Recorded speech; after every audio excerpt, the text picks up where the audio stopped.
Hi guys, for today's video dahil Sunday, after ng church ay tayo ay mamamasyal dahil nagyayaya ang aking mga dalawang chikiting, hindi pala chikiting gamulab na mag-SM. Kaya naman ako ay sumama sa kanila para naman makapag-chill-chill. 'Di ba? So ito nga, sasakay na kami dito sa FX. Ang FX na pala ito ay dito sa Sangandaan, papuntang SM North. Sasakay lang siya from here.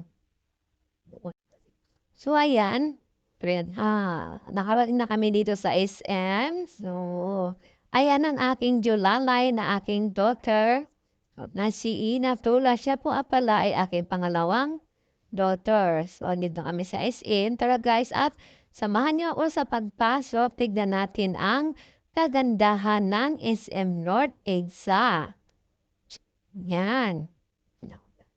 Oh, 'di ba? At talagang pinapangalandakan ko pa yung SM North diyaan. Ayan. This month ay alam naman natin na napakadami talagang tao sa mga mall, 'di ba? Isa na dito ay ang SM North. Isa kasi isa rin dito sa malaking mall na matatagpuan dito sa Quezon City. So ayan, buti na nga lang at nakakuha ako ng videographer. So ang ganda talaga pamasyal ngayon sa mga mall kasi ang nagagandahan ang mga Christmas tree. Dahil nga sa darating na Pasko, di ba? So ayan, at todong-todong aura talaga ang inyong modra. Hmm. So ayan, at tayo ay naghahanap muna kami ng mga kainan kasi nga after ng church, alauna ay diretso na kami dito. So, tumbuts na talaga, kailangan na talagang kumain. Pero siyempre, habang papunta sa kainan ay hindi talaga mawawalan ang pa-aura-aura natin dyan. O, di ba? Halang tunay, aura doon, aura dito. Dito sa buhat, guys, ay hindi ba masyadong ganong katao? Tingnan natin sa kalagitnaan kung napakadami na ba talagang tao. O yan, ay mayroon kasi dito ayan yung mga bot at yun, na maganda mag-picture. So dumaan na kami dito syempre. At para naman kompleto ang ating pamamasyal kapag napuntahan mo yan at nakapagpa-picture ka dyan sa napakalaking Christmas tree. Sa English, tawagan nila dyan ay giant Christmas tree at ang train na ito. Ayan. Sinasakyan ba ito, Ina, yung Holiday Express?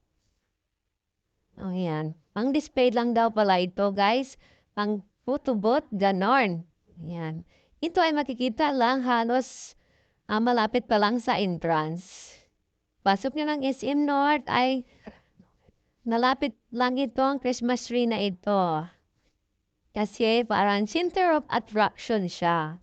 Na kapag pumunta ka diyan ay hindi mo hahayaang na makakalampas ka diyan kasi ang ganda naman talaga, oh, 'di ba? Ngayong Kapaskuhan 'yan ay talagang makikita mo ang ganyan mga decor. Anyway, kahit saan sigurong SMI mayroon talaga nito guys, 'di ba? Hindi lang dito sa SM North EDSA. Kagandahan nga lang ay malaki talaga itong SM North EDSA compare sa ibang SM dito sa Maynila.